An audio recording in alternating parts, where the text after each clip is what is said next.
Across the pond with Barry and Chad. Good evening, Barry. Happy New Year, dude. Like, we are officially now in the new year. I know we've already passed our New Year episode, but we kind of cheated that one because we recorded it a few days prior. But now we're actually immersed into the new year, and I believe you're having some strong momentum with your fitness goals this year already. Chad, you could basically call me Michael Phelps. That's what you can call me from now on. I have been swimming my ass off over the last 2 weeks. I was saying offline that I've done 10 swims in the last 14 days, which I'm super proud of. Insane. And anyone who knows me knows how terrible my swimming is and how scared I've been of swimming for my whole life. Yep. So it's actually a huge personal accomplishment to get in the pool every single time. And today I swam 50 laps. Sure. It wasn't pretty, it wasn't fast, but I got the job done, Chad, and I'm feeling really good about myself. Dude, 50 laps is 50 laps. Who cares how slow or fast it was? Is this some, like, my octopus teacher inspiration to go in and be one with the creepy crawly? Chad, it might be a little bit to do with that, because there is something about when you put that head underwater and the whole world feels like an alien landscape. Yeah. There's something special about that. But the true, honest fact of it is that I want to do the Ironman, Chad. So it's your inspiration, actually.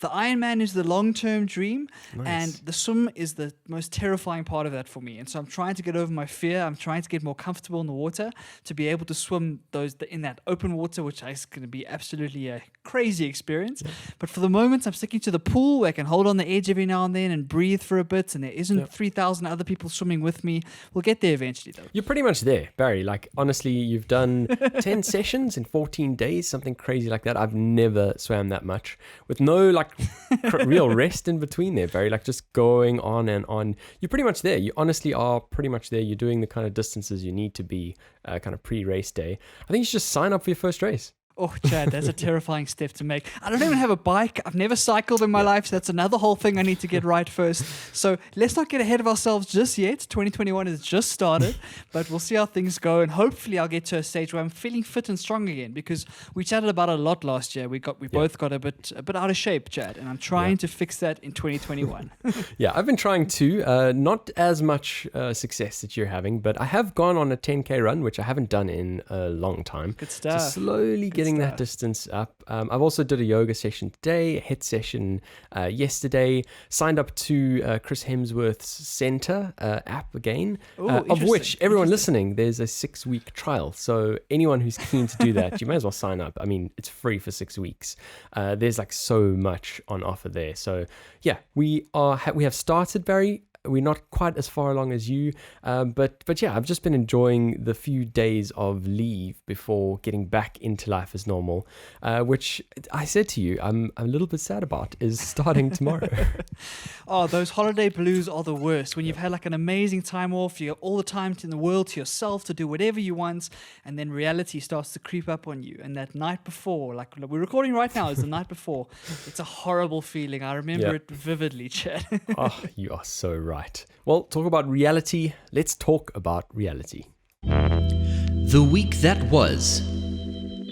Now, we start off on a rather scary note here, Chad, and unfortunately, even though we've left 2020 behind us, we haven't left COVID-19 behind us. Yep. And it's one of those things where this pandemic continues to rage across the world, but this side of the pond, things are getting quite scary, Chad, and we've had a huge increase in cases over the last week or so, and that necessitated another family meeting from Cyril to kind of try and give us some sort of insight as to what's happening and where we're going to go to as a country.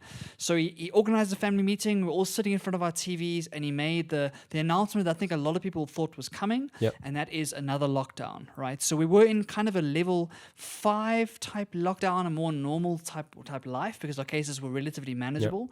But throughout the Christmas period, as people have been flocking to and from the coasts, and people have been seeing friends and family and losing some of that discipline we chatted about right at the beginning of this pandemic, Chad, things have got a bit out of control. And so Cyril announced we're going to a level 3 lockdown almost instantaneously. So when he announced it was happening. So no one had a chance to go and buy their booze. No one had a chance to go and find their friends and go and isolate with friends or whatever the story is. It was instantaneous. And they announced some very strict lockdown rules, I think as strict as he could do without hurting the economy. South Africa's in this weird position where I think he would have wanted to go even a harder lockdown because we want to try and like kill this at the roots. But we just can't afford it, as we've chatted about numerous times in the past. And so as far as I understand, this level 3 lockdown means a couple of things. There's a curfew now again, Chad, from 9 p.m. to 6 a.m., which is absolutely insane. That means all restaurants have to close by 8 p.m. in order for their staff to be able to get home. So restaurants are pretty much out of the way there. New Year's Eve, of course, was an 8 o'clock kind of party, Chad. At 8 o'clock, you have to go home. And so that's how it worked on New Year's Eve, which was a fascinating experience for a lot of people. The second thing is that alcohol is once again gone. You're not allowed to sell it at retail establishments and even at restaurants. Of course, if you're ending at 8 p.m., how much damage can you really do up until then? So the alcohol is another discussion. And then all the beaches, parks, all of those sorts of things will close as well. And so I think we're going through a very tough time here in the country. Hospitals are filling up like wildfire. And unfortunately, Chad, it looks like we're going to be in this lockdown for a while. Oh, Barry, I'm sorry, man. Honestly, I've been hearing so much kind of anecdotal, reflections of the situations there in South Africa. And for me, certainly on this side, the opposite end of the globe, for the first time, it feels like it's actually real in South Africa. It has been, and there has been that first wave. But certainly in the second one, I've heard so many more kind of stories of people within my bubble, at least, that have been affected by COVID and some really, really terrible fatalities too. Yeah, definitely. We're well on track to pass our previous high, and we're kind of getting to that stage very, very quickly. I've got a few friends in the medical profession who are saying that the beds are running out in the hospitals, and so it's a dire circumstance at the moment. And unfortunately, the vaccines for us, Chad, are a couple months away still. I know in the UK and the US they're starting to deploy some of them, but in South Africa we're still a couple months away from those vaccines. And so I think we are in for a very tough little period. I don't think that we can take this lightly, but unfortunately, people are tired, right? They're tired of these restrictions. They're tired of these lockdowns, and so the discipline is not quite there. One of the things that Cyril did mention was that if you're not wearing a mask in public areas, it's now a criminal offense and you can be fined and sent to jail. So that was a big kind of statement from him, and he was very emotional throughout the whole thing. You could see this man is tired. He is tired of having to kind of shove these things down South Africans' throats, trying to make people understand the gravity of the situation. And it's hard for us to understand unless it happens to someone close to you. Yep. For some reason, if no one in your circle has been affected, it's very easy to kind of downplay it. Or like, what is all the fuss about? Why is everyone so worried? Yep.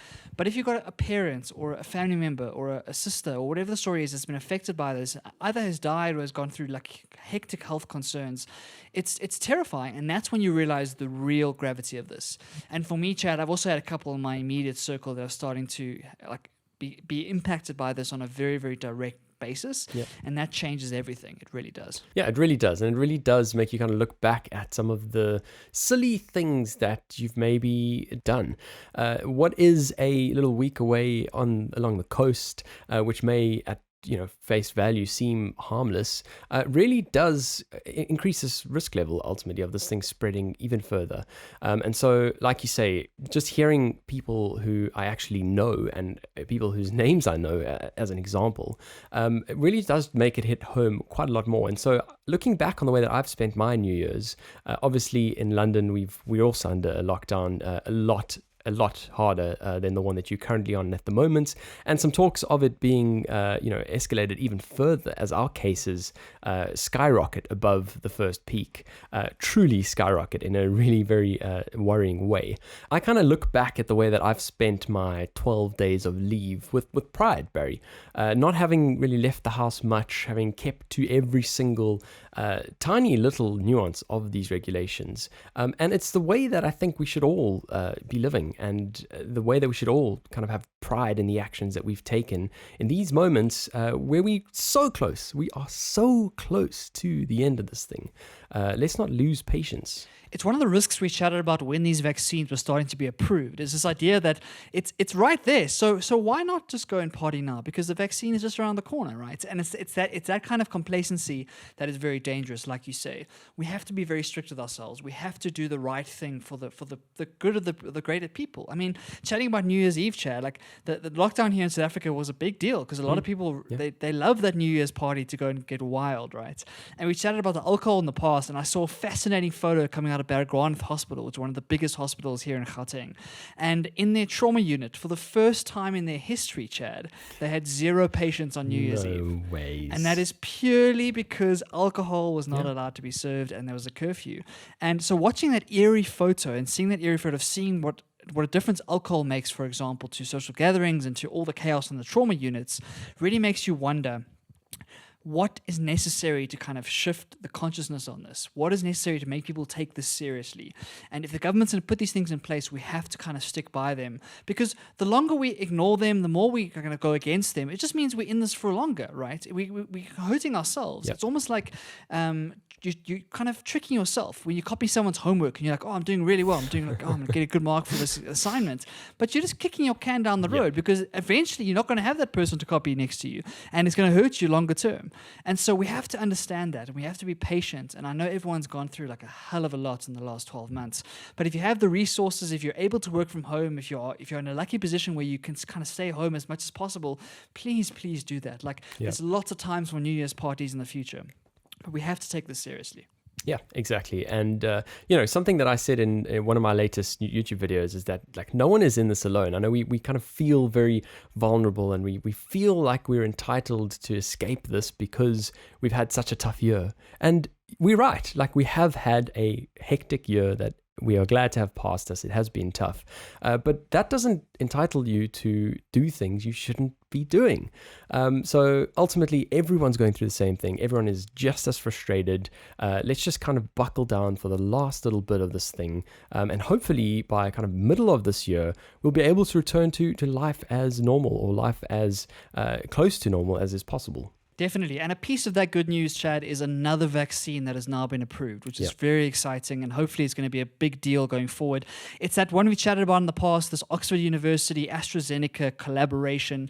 This vaccine has now been proven as highly effective. It's done very, very well in its clinical trials. And now the UK have said, cool, we're going to give it the thumbs up. And so, Chad, is it something that is on the streets at the moment? Are people talking about it? What's going on that side of the pond? I don't know, Barry. I haven't been out on the streets.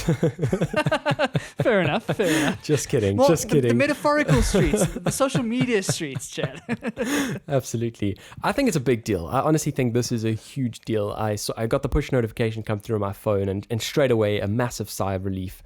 Because although the Pfizer vaccine seemed like it was going to be the major unlocking of this route to freedom for us, ultimately it's the storage concerns, it's the amounts of that can be produced, and where else they're going and demanded in the world, that really does set up quite a big constraint and kind of limitation. Whereas now that we have two, and we have the Oxford one, I read a little article the other day where they mentioned they could potentially produce 2 million doses a week, Barry. So much higher volumes than we've been talking about for the Pfizer vaccine. I mean, at the moment, as far as I know, the UK has already put about 800,000 vaccines into people's arms for the Pfizer vaccine. But now that you've got 2 million going per week, I think you can very, very quickly start to get a handle on this thing. And I really do think this is one of the little pieces of news we should really be celebrating. Yeah, definitely. It's really, really good news. We've always talked about the logistics of this, right? Of how we're going to get these vaccines all around the world.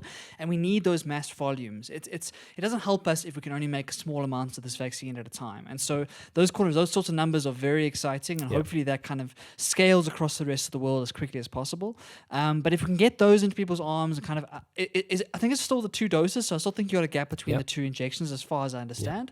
But like you say, the storage is much better and the mass production is much easier. And so this is always going to be a group effort. There's going to be probably 6 or 7 vaccines by the end of all this. I mean, everyone's going to have different types of bits and pieces. But as long as we get them to every single person across the globe, we can try and kill this nightmare as it stands and get on with the rest of our lives. And so I, for one, Chad, am begging and praying for these vaccines to get here as quickly as possible. I'm excited for the UK and for the US. The guys are going to get these things as quickly as they can. And we'll have to see how many people take it. That's the next question, right? Is who's actually going to take these things? I really hope people can get over themselves and do what's good for the herd and it was good for the country that they live in. And we'll have to wait and see. Yeah, exactly. And put all of the kind of crazy conspiracy theories behind them. Start to actually question the merit of all of these weird stories that are circulating the web. But I agree with you. I want this nightmare to be done. And Barry, I think we've reached the kind of end talking point of COVID for this week's episode. Are you ready to get lost away in some other stuff we found interesting and work on ourselves, self-development? Let's do some actual constructive things with our time. Please, Chad, put us out of our misery. Let's go. Stuff I found interesting. One of Barry's absolute fascinations is the world of Bitcoin and the world of cryptocurrency. And if you haven't been privileged enough to tune into one of our episodes where we talk about it, well, you are up for a little treat because it's on our list today. Barry, I've been watching the news lately, and the kind of exponential gains of this thing have not stopped yet. Chad, it has been an insane week for Bitcoin. Bitcoin, I think yesterday, hit 500,000 Rand a Bitcoin. It hit $34,000 for the first time in its history. In 2020, it went up 300% in value, and it's gained probably 30% of value in 2021 already. Wow. It is having another one of its spikes. I want to warn everybody, though, that there will be a correction, so don't go crazy. Yep. But it is one of those things where it continues to roll forward.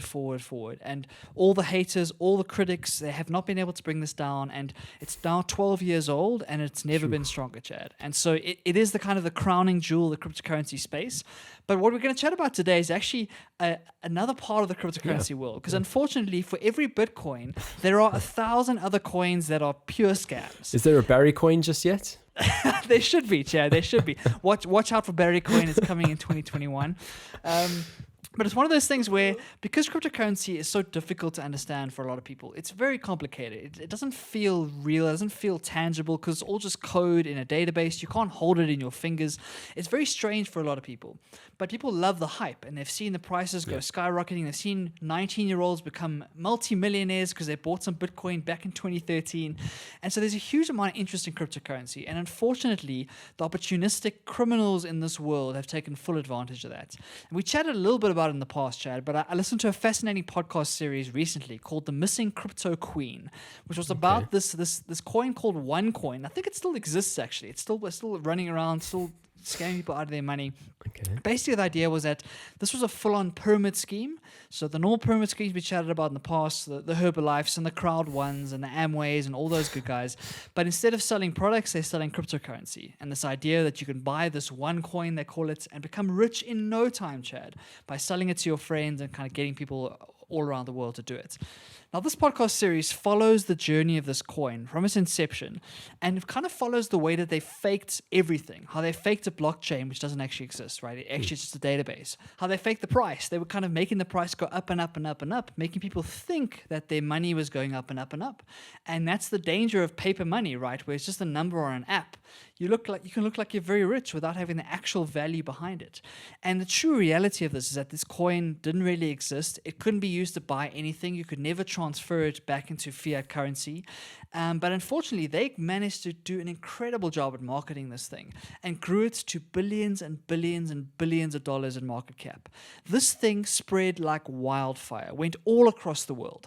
The one episode, they focused on Uganda, just Uganda, one country in Africa, and looked at how many thousands and thousands of people had kind of sold their stuff to go and put money into this coin thinking it was going to make them rich. So it's a really, really sad kind of story, but it's an important kind of warning for cryptocurrency, especially in right now when Bitcoin is going crazy. You have to be careful about this sort of thing because it's so easy to fake these things. And the way that this founder who faked her credibility, faked a PhD, faked all of these things, faked a Forbes magazine cover. Like the scam is intensely complicated. These guys are very smart and they know exactly how to play with human psychology. And that's why I found it so interesting, but also heartbreaking at the same time. Wow, that does sound like a fascinating series. I'm really keen, especially because it's actual reality. It's something that's actually happened. It does sound absolutely heartbreaking. We do feel very strongly about these pyramid schemes. And if you haven't heard Barry talk about it, oh man, he can have a little talk about a pyramid scheme. Trust me.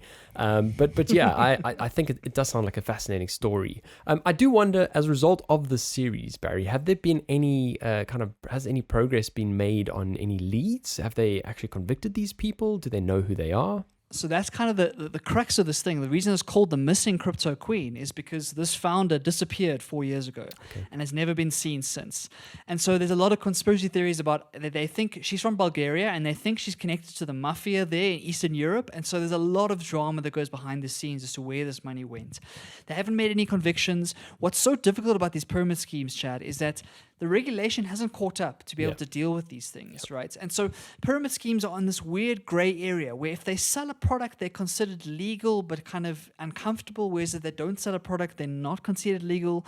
But with cryptocurrency specifically, it's very hard to regulate because no one knows what's going on. It's so new. And so there haven't been any convictions really. I think there's been one arrest for money laundering that was very blatant, but for the actual scheme itself, those billions of dollars are gone, and that founder is gone. And who knows where she is right now? It's insane to think about. She could be on a beach in Greece. Who would know? Wow. Yeah. Wow. Crazy.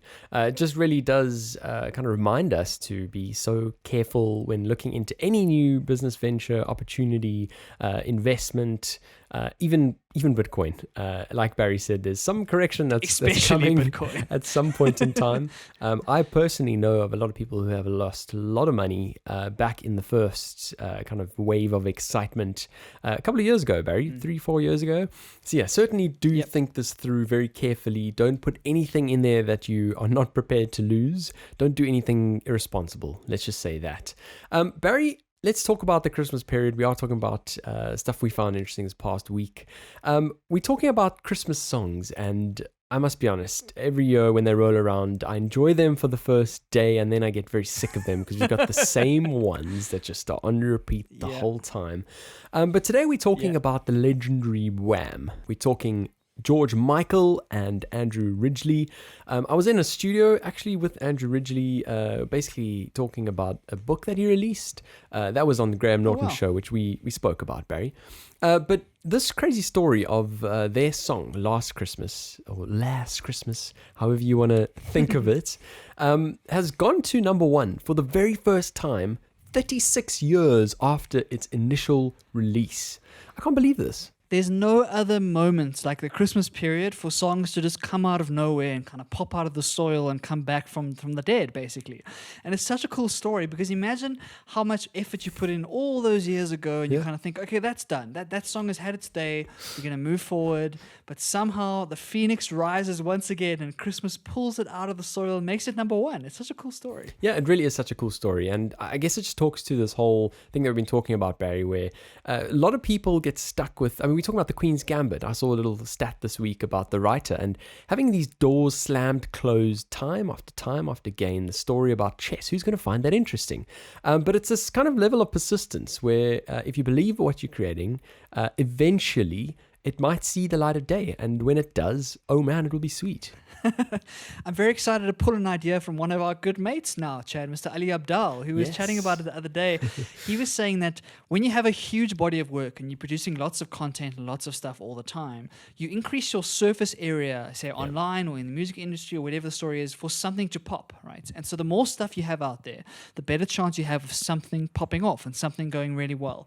And this is an example of that. They've made thousands of songs, I'm sure, in their basement. They've released hundreds of them publicly. And the more you have, the better chance you have of these things popping. And Christmas is a very saturated market. Everybody has a Christmas album, right? And so to have a song that pops out of there is an incredible achievement. And it's really, really cool. And it's a reminder to all of us that just keep making stuff, putting it out there, and if it doesn't happen, you never know. 37 years later, maybe your YouTube video goes viral, Chad. Who knows? Yeah, crazier things have happened. Crazier things have happened indeed.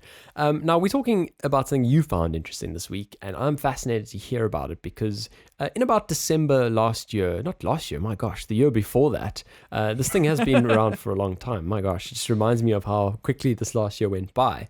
A load of people around me were talking about this particular documentary on Netflix. And I just never plucked up the courage to actually sit down and watch it. It does take courage to watch. It really does. It's not an easy documentary to watch. And we're chatting about a documentary on Netflix called Don't Fuck With Cats. And it's about this Canadian... There's your second swear word on the podcast. This podcast is changing me, Chad. It's changing me from the inside out. I'm sure people will enjoy that. But anyway, this documentary is about a serial killer, so I shouldn't be this excited to talk about it, but it's so fascinating. For some reason, serial killers and kind of true crime have always been fascinating for humans. Like we wonder what goes on in those brains and what turns those people into these monsters that can really do horrible things to other people. And this documentary follows a very interesting one in Canada. So this Canadian guy, who's this young guy, very unassuming, this failed actor. He's been trying to make it as an actor for years and doesn't really work out. And he ends up putting up these videos onto YouTube looking for attention. The very first one is he murders 2 cats, and that's kind of where What? the title comes from, and it's really, really difficult to watch. They don't show you the whole video because it's too gruesome and too harrowing. But for anyone who really is into animals, I don't think this is the right thing for you. Like, rather don't watch this thing. But I'm not going to get into any of the details as to the murders and whatnot because I think it'll ruin the show for people. So if you want to go and watch that, please go into it. It's fascinating stuff. What I wanted to chat about, Chad, was that kind of the underlying pattern we see across all of these serial killers is that they want the attention. Yeah. Often the reason they do the things they do and the reason they almost want the chase, they want the police to know about them, they want the public notoriety, they want you to know their name, because that's kind of what they're craving at the end of the day. It's this weird form of narcissism, it's this weird form of I want to be famous, but there's no other avenues available to me, and therefore I'm going to go this venue, because if I do something like this and post it online, instant famous, because everyone will know my name, because it's such a horrible thing to do. So that's kind of what the documentary looks at, is that when these guys want this attention, and then the media goes crazy, we go crazy, we watch documentaries about it, we listen to podcasts about it, we give them the attention that they want because we are fascinated by these stories. And the question is, are we complicit in what they do because we give them this attention? We've chatted about terrorism in the past and how in a terrorist situation, they do it because they want the shock value, they want the terror, they want the notoriety. And if we were to not talk about it, to not put it on the front page of the newspaper, to kind of ignore it, you wonder if they'd lose their steam. You wonder if they would get that satisfaction of knowing that they are now a household name. And so this documentary looks at that in a very interesting way. And it's got this fascinating moment right at the end, Chad. So the whole documentary goes, it's like a 3-part series. You get to right to the end, and right at the end, one of the interviewers, one of the people who are looking for these guys, turns to the camera, breaks the fourth wall, and says to you, the viewer, have you been complicit in this by watching this documentary? Wow. And then it cuts to black. Wow. And that moment was such a powerful moment to remind us all that, yes, I sat and enjoyed that documentary. I found it so interesting. But that attention is the exact thing that made that person do those horrible things. I just think it's so interesting. Fascinating. That really is fascinating. To bring you on this roller coaster ride and then right at the end, actually, give you this kind of twist. And the word you use there, very powerful, when talking about the fourth wall. For those of you who are not kind of into theater or have never heard of what the fourth wall is, it's that moment when the characters on stage are kind of break away from talking to each other or looking out into the distance and actually directly address you. And obviously the equivalent being in this documentary where typically you're watching people talk and yes, having conversations, but they're not talking to you. And so this breaking of the fourth wall, when used correctly, is so powerful. Oh, it hits you in the chest, Chad. One of the best examples that I think a lot of people might have seen is if you've seen the series House of Cards, when Frank Underwood talks to the camera. That is the perfect example of breaking that fourth wall. And when they do it unexpectedly, when it's a surprise, like when no one knew it was coming, and then it hits you in the chest and you kind of reflect on yourself. Yep. And it makes it very immersive. It feels like all of a sudden you're right there with them and you're not just kind of watching it on a stage, enjoying it, eating your popcorn at home. All of a sudden, this person is turning towards you and asking you, do you feel good about yourself if you watch this documentary, knowing that this is giving this person the attention they so desperately wanted? And it turns the whole thing on its head, and it really proves the point the documentary was trying to make. Yep. That so many of these serial killers, so many of these horrible things are committed by people, humans who have become broken. They've been beaten down by the world. They've been abused in their past. They've got mental issues. They've got all these things that are impacting their psychology. And all they want is to belong to something. All they want is to be known. All they want is someone to see them or someone to love them. So many of these people are just isolated, lonely, like people who've been through horrible, horrible things, and they just want that attention because it affirms our humanity. And so when we think about trying to fight these, and trying to think about how do we avoid these serial killers being able to do what they do, we have to think more carefully about not just locking them away and saying, cool, they're evil, let's just put them away. But what are the societal reasons that made that person become who they became? Like, how can we fix those societal problems? And often it's poverty, it's sexual abuse, it's alcoholism, it's bad parenting, it's all these things that lead to someone becoming that monster. Because you aren't born a monster.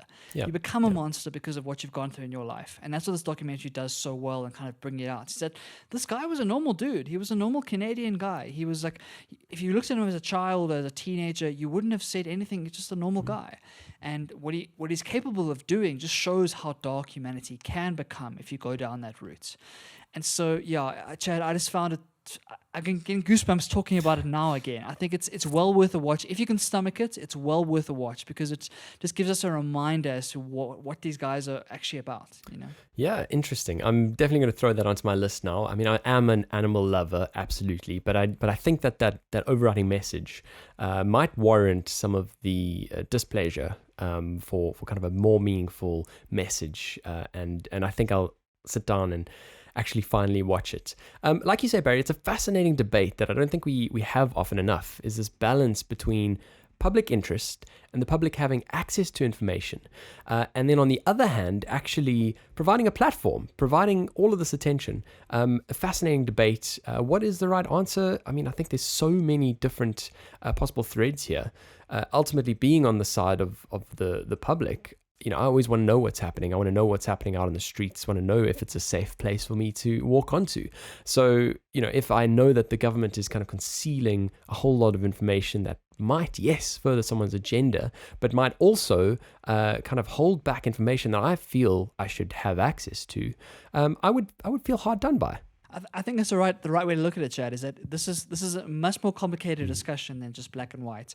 There's so many shades of gray in this, and it's one of those things where every case is different and every person is different. So what might be a right way to go in one situation might be the wrong way to go in another situation. And I think that when these things happen, we are terrorized by them. We are terrified. Like if you were living in that Canadian city at that time, it must have been a horrible experience to know that person is out on the loose. But it's one of those things where I think the conversation needs to happen 10 years before he commits that murder. Yep. We have to be doing everything we can to help our citizens, to help the downtrodden, to get people to feel accepted, to feel loved. Like one of the things that this guy dealt with was that he was gay. He was a homosexual, and he felt like he didn't belong in society. He didn't feel that acceptance that he wanted to feel. And that's just one example of the things he dealt with in his life to get him to that point. And so I think we don't solve this by catching the serial killer after he's done 3 murders, right? We solve this 10 years before that by giving those people a reason to live, by giving them a reason to be compassionate, a reason to feel like they're accepted in this world. And that's the social progress I think we have to work towards. Yep. It's once that person's become the monster, there's not much you can say to him because he almost wants to get caught. When he finally got caught in Germany and was arrested, he almost smiled as he got into the police car. It was such a creepy moment because I think he wanted to get caught because now his name is synonymous with that case and it's like he's known as this big serial killer. I think they call him the Canadian Butcher. I think that's the nickname he got given. And so it's one of those things where we have to sort that out way before he gets to that point. Yeah, I completely agree. I do think, Barry, if any generation can do it, it's this one. It's the generation we're in right now, where we are looking at social issues. We're looking at mental health a whole lot more than it ever has been in the past. We're also looking at accepting people for who they are. So I think every single one of us has a big part to play in this. We might not think so, but I think we do. Every single moment that you spend being terrible to another person can actually create the small little snowball that could actually manifest in this type of way. Exactly. You have to treat everyone with compassion and with respect because you don't know what people are dealing with. If you saw that guy on the street and you chatted to him, you would not know anything about his inner circle and his inner mind. And so we have to realize that. No matter who you're talking to, whether it's the waiter, the security guard, the car guard, the president of the United States, it doesn't matter what the status is, it doesn't matter how happy they seem, it doesn't matter what they seem to be. Treat them with respect, show them actual human connection, and that'll go a long, long way. Yeah, absolutely, Barry. I completely agree. Now, we are going to be skipping a segment that we've actually pushed back. And we're going to talk about this very quickly, Barry. We pushed it back for 2 weeks, 3 weeks. A few little stories that we found interesting at some point in time, but they've just not made the cut. And what we're going to do is we're going to just let them go. It's always weird, Chad. Sometimes you read a story and it's fascinating at the time. We put it onto the notes, and then we come back to it a couple of days later, and I read through it, and I'm like, oh, it's actually, it's not that interesting. And so we're not going to put you through that. We're going to scrap that whole segment and move on to something that I think is really interesting, and that is the world of minimalism, Chad. Develop and grow. The world of minimalism, a world that I didn't really know a whole lot about, to be honest. It still is a concept that has a few little vague elements to me. I don't think one minimalist is exactly the same as another minimalist. There's principles that you can apply in different ways and fashions. And yeah, I mean, ultimately, how long is a piece of string, right? But we today are talking about the Matt D'Avella documentary, and this is the second one. So the first one I think is called Minimalism, and the second one is called The Minimalists. Less is now. And ultimately, I have been intrigued to watch this because I'm a massive fan of Matt D'Avella. If you don't know of him, he is the YouTube authority on self-development, right? And basically, it's a documentary that he has directed. He doesn't feature in it. I thought he did, strangely, weirdly enough, having watched his YouTube videos. But no, it's not. And Barry, I believe you have watched the first one and have been following these particular two guys as well. Yeah, so the minimalists themselves are these two guys, right? And one is called Joshua Fields Milburn, I believe, and one is Ryan Nicodemus. These two best friends that have gone through this crazy journey from a life of plenty, a life of extravagance, a life of spending lots and lots of money on stuff they didn't actually want. And they've revolutionized everything about the way they live to this more minimalist type of lifestyle. And so the documentary goes into all of their life story, and I think the second one does as well, Chad. Yeah. But I've been following them for a couple years now. I've really loved their stuff. I've listened to their podcasts, I've read all of their blogs. I'm a full believer in their message, and that's why I'm quite excited to hear about this documentary and what you thought, Chad. Yeah, let's discuss it, Barry. So I just watched it just before hitting record on this podcast, so it's top of mind, and obviously jotted a few little things which I think might make some interesting discussion points. But for anyone who doesn't know what minimalism is, or you know what the concept is, I think the overarching concept here is intentional living, looking at every single thing that you have and deciding whether it fits into your aim for life, if it gives you any value ultimately. Are you buying stuff for the sake of buying stuff? Are you buying stuff to try and make yourself happy? Are you doing this because big companies are telling you need these things? Or have you decided internally that this thing that you are going to buy and are going to keep in your home, and also going to keep in blocks of storage, which people have these crazy kind of warehouses of storage which they pay per square meter for years on end to never actually visit the stuff. So all of the stuff that you have, do you have it for a reason or an intention? And anyway, basically this updated documentary is obviously looking at how society has changed.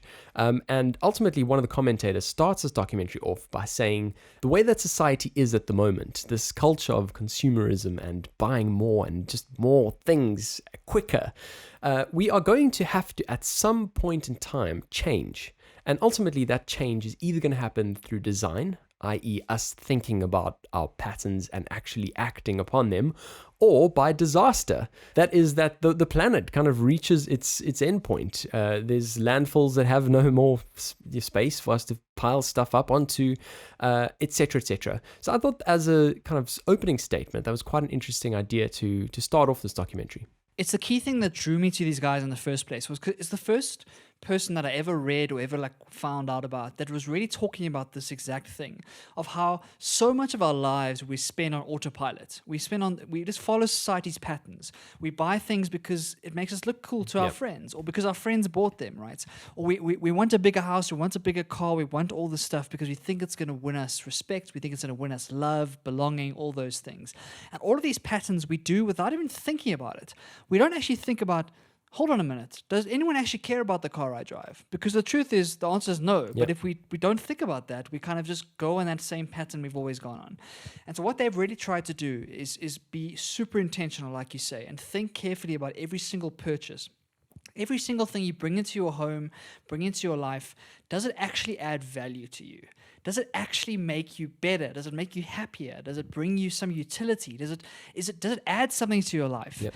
And the scary thing that I think a lot of us realize when we start to go down this route, Chad, is that we look around our houses or we look around our rooms and we realize, oh wow, there is a lot of stuff there that I've either never touched or I haven't touched in years or I've never used it really.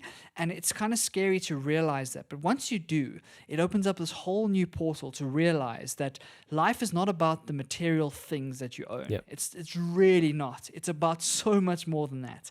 And if we can rid ourselves of that kind of consumeristic type landscape and kind of thinking, you can feel much freer. You can feel much more like yourself, and you can save a lot of money, Chad. Absolutely, and you're completely right. After the first documentary, that's exactly what I did. I kind of had a little look around. Luckily, I think I'm still in a reasonable level. I mean, I think we all have some level of denial in this, and we have a small level of things that we could probably get rid of that we just are keeping for the sake of.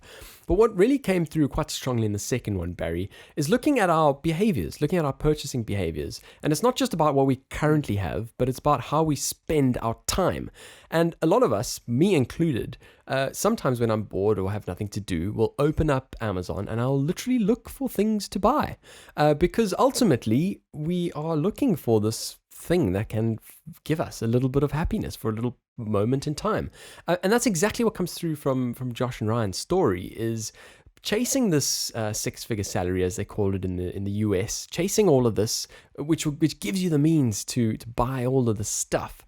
But ultimately, what you're not realizing is you're spending a whole lot more time at work, spending all this time that you could be spending on things that you find meaningful. We're talking relationships. We're talking about all of those kinds of things, community.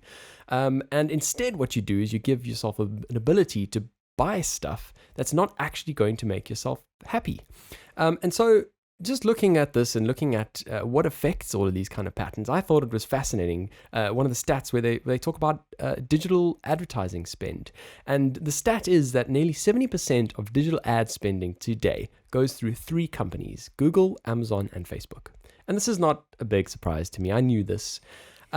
But at the same time, it really makes me think about Amazon and some of these push notifications that come through. And it really, really pisses me off. We've already sworn in this episode, so I can mark this one as an explicit episode. And I will say pisses off, and that's fine.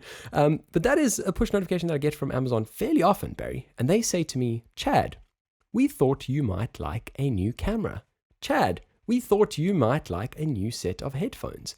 And the blatant audacity, and I know I'm using strong language here, but I feel like that is so audacious to send me a message like that. Who are you to tell me what I might like? But it just is so normal these days, and it's something that we've just become consumed by. The scary thing, Chad, is that it works. They sell products because of those push notifications. And it's one of those things where they play on our human psychology. What I love about this message is that it gets much more profound than just the stuff. Yep. So the stuff is kind of the entry point into this discussion. But once you start to look into it and think about your own purchasing behavior and think about your own life, you realize that so much of our money is being spent on emotional things, on trying to fix a hole in ourselves, or trying to make ourselves feel good, or trying to win ourselves respect or love. Like, retail therapy is a cliche for a reason. Like, a lot of people turn to it when they're dealing with difficult emotion. And places like Amazon, places like Facebook understand how to tweak those psychology. We chatted about the social dilemma and how there are teams of people whose only job is to make those push notifications as addictive as possible and make them as effective as possible. And so they will sell us this image of, oh no, you're not as popular as you would like, or you would look so much cooler in that pair of shoes, or you would the sound quality in these new headphones is so insane, the music's going to sound 100 times better than your headphones you bought a year ago. And this psychology is being used against us all the time, millions and millions and millions of times every single month. And so if we aren't able to recognize that, and we aren't able to look at that push notification and see it for what it is, just a way to make money, that push notification doesn't care about us. It doesn't care about Chad's life or Barry's life. All it cares about is forcing you to try and buy another product from them. The moment you can break that illusion, you almost get out of the matrix and you realize how many of your decisions were just not your decisions. They were being forced upon you by the society. And that's what minimalism, I think, is so cool, is because it's this idea that you can take back control of your life and really focus your attention, your time, and your money on the things that really matter to to you. Yep. Not the things that sort of matter, not the things that, oh, that'd be nice, but focusing all of those resources on things that really bring you joy. And often it is things like relationships, it's seeing friends, it's seeing family, it's your partner, it's the stuff that money can't buy. Yeah. But unfortunately, buying something is so much easier than trying to put effort into a relationship, for example. 100%. Couldn't have said that better. And I mean, this is a concept I haven't really thought about, Barry, and that is this advertising, which they call in this documentary deficit advertising. I've never heard of this concept and I've never thought about it. And it's this idea that you are not enough. So whatever good I'm trying to sell you is going to make you feel better. It's going to make you enough, right? And it's a very, very kind of hidden message in adverts. It's not one that they don't come out there and say, "Hey, you're not enough. You need our product." But it's a hidden kind of behind the scenes message that, you know, if you get this, you will be better. You'll be able to do this better. You'll be able to do this better. And I don't know if it's just me, Barry, but have you ever bought something with this idea of just being able to walk on water once you get this thing, being able to be unstoppable, like your whole world will change.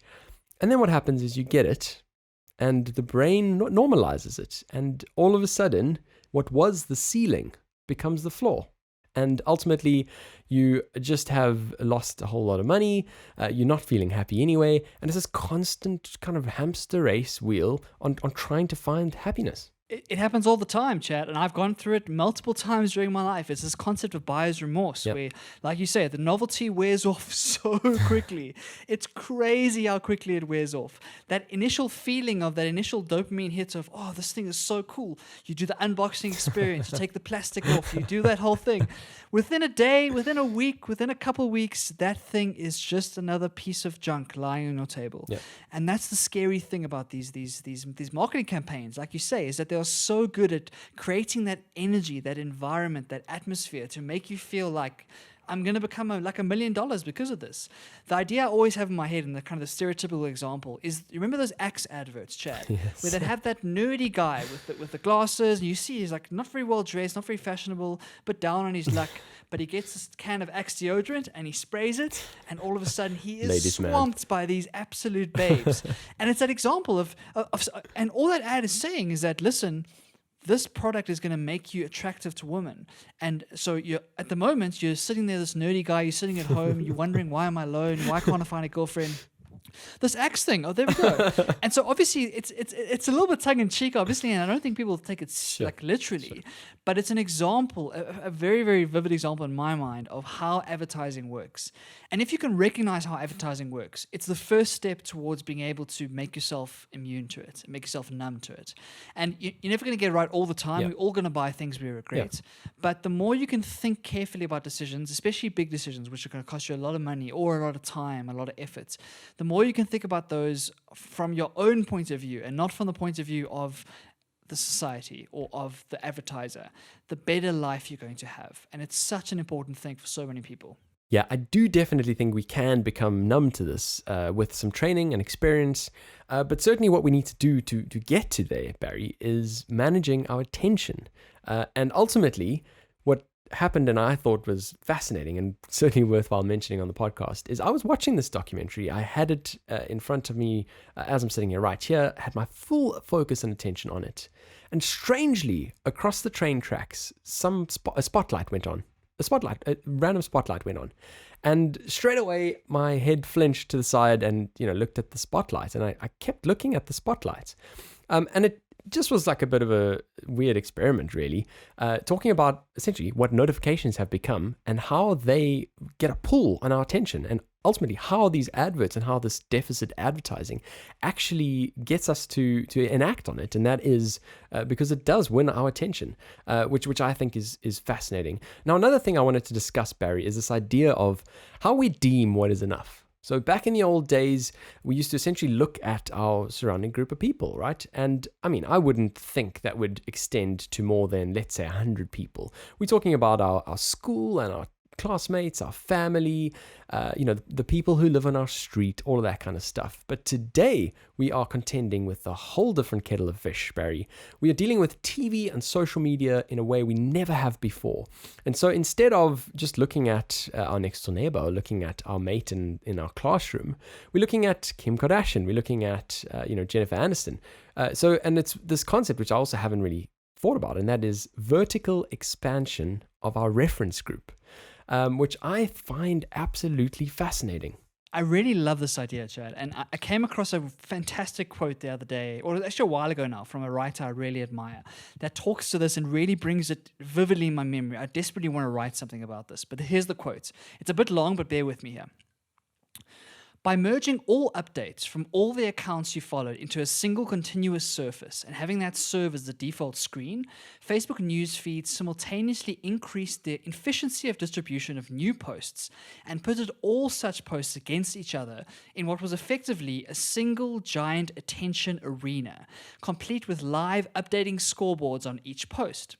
It was as if the panopticon inverted itself overnight, as if a giant spotlight turned on, and suddenly all of us were performing on Facebook for approval.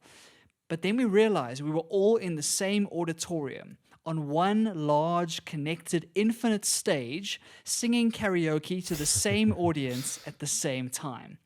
It is difficult to overstate what a momentous sea change it was for hundreds of millions and eventually billions of humans who had grown up competing for status in small tribes to suddenly be dropped into a talent show competing against every person they have ever met.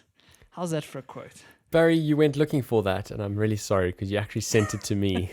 You had shared that quote to me, and I found it. I found it fascinating when you mentioned it for the first time, but for some reason I didn't link the dots now. But you're so right. It's just such a profound moment and change in just the way that we live our lives. And you're completely right. I mean, how many of my friends and family actually even see any of the posts that I make anymore? Because like you say, it's not just your friends and family anymore either. It's every single connection you've had. You might have met someone at a party and their face pops up on your Facebook and it says people you might know, and you're like, yeah, add this friend.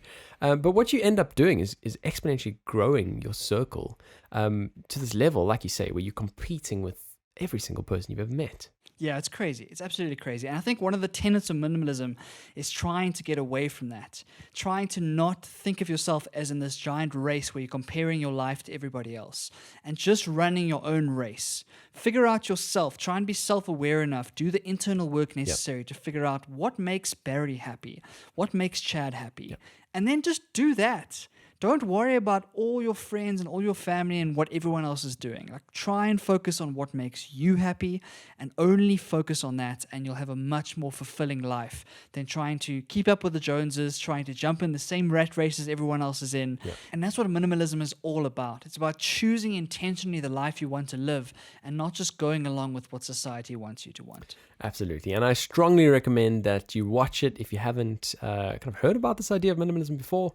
Definitely go and check it out. Like I said, it's a 50-minute documentary on Netflix. If you've already got the subscription, it's available wherever you are in the world. So give it a watch and let us know what you think. Let us know what you think of it. Has it affected you at all? Do these ideas ring true? And will you be making any changes on the back of this? Now, Barry, you came across another quote this week that is just a very useful reminder for all of us as we go about our day-to-day lives. It's one of those quotes, Chad. I don't know if you ever have these moments where it feels like it's directed directly at you.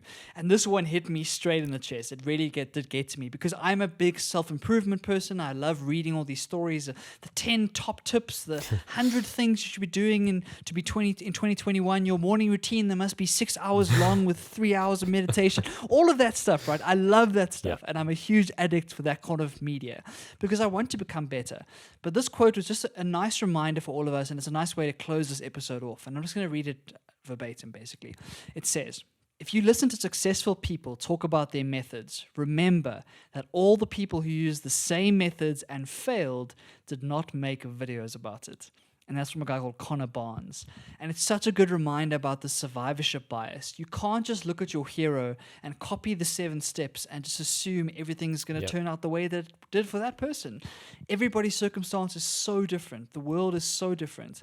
And a lot of the times we think we can find this magic bullet online, this perfect 10-step process to become famous or to become rich or to figure out YouTube or whatever our goals are.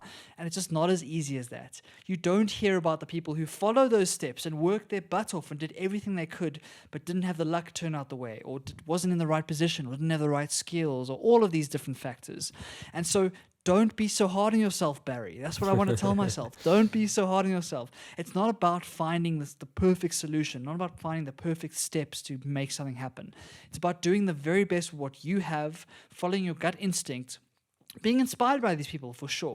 But don't forget the fact that for every Elon Musk, there are 10,000 other people who had the same dreams, who wanted to do the same thing, but wasn't able to make it happen. So you can't just copy some formula, Chad. It doesn't work like that. Yeah, exactly. It's never kind of one size fits all, is it? And that's kind of the one thing I like about this minimalism story is, like I said, it all depends on the particular person and how far you want to take it. But the thing that you do have to do is do some internal work, like you mentioned, which I think is certainly the most important, because if we don't know ourselves, how on earth are we going to expect other people to give us tips to improve certain things where we actually don't know where we're lacking? We don't know where those gaps actually are.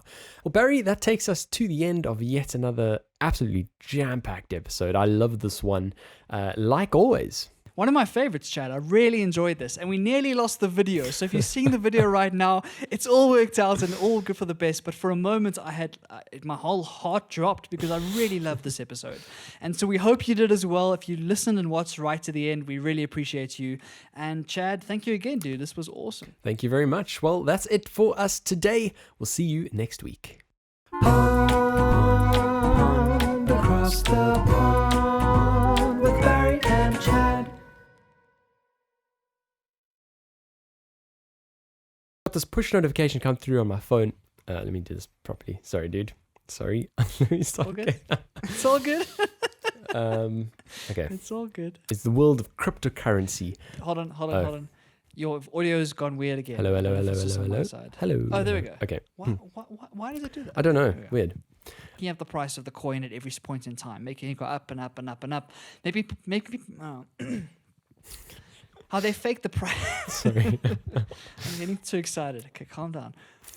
Okay, talk slowly. About the legendary Wham. We're talking about Michael. What is his surname?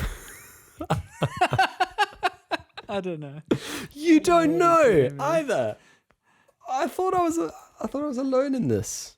Do you know who Wham is even? George Wake Michael. me up before you go. Okay. Take me dancing tonight. This very second swear word. Oh, we're gonna make the same joke again. Arrested in Germany when he got finally. Yeah, completely agree. Sorry. What? That was like you last week. Absolutely. Absolutely. I'm gonna start doing it back to you and see if it really helps. Yeah. Yeah, I 100%. Barry, come on.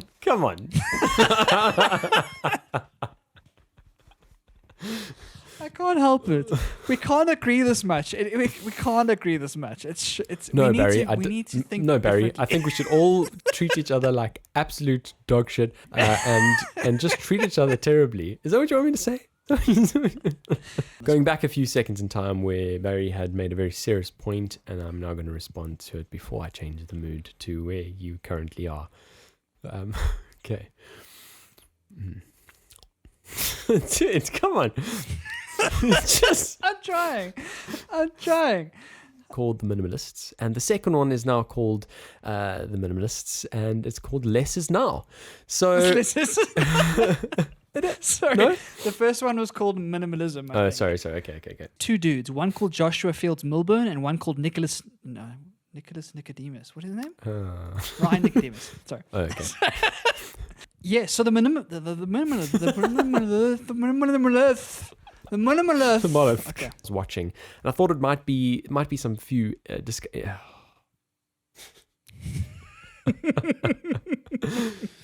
What are the key ideas? I don't know what you're gonna say, so Yeah. I can't help. No, I mean it's. That's your job to say things, and my job to reply.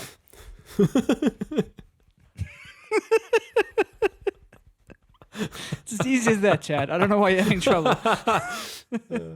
But what came through really strongly in the second one, I feel, Barry, is looking at our kind of through really strongly in the second one, Barry, is looking at our come on. Barry's like he's like on the cliff. He's like, what, Chad? I'm waiting. What are we looking at? What are we looking at? What are we looking at, Chad? Tell us! Tell us! Don't keep us in suspense like this. Jeez. I know you're putting more pressure by like coming super close to the screen. This better be good. That's all I'm saying. This better be good after this build up. I 100% disagree. Because I'm not allowed to agree. No agreeing allowed. No agreeing allowed. And that's what minimalism is all about. It's about intentionally choosing the life you want to live rather than the one society tells you. I sounded drunk. That's what this is such a hard word. No, I get it. They could have chosen an easier branding than that, surely. Definitely. Now, Barry, the last bit of Develop and Grow this week is another quote that you managed to find that will just... sorry, I haven't even read it yet. Okay, sorry. Sorry. I wanted to see how do I how much you can tee it up without reading it. All of this and tons more on the latest episode of Across the Pond. We got there. You got there. Very good. Okay, very nice.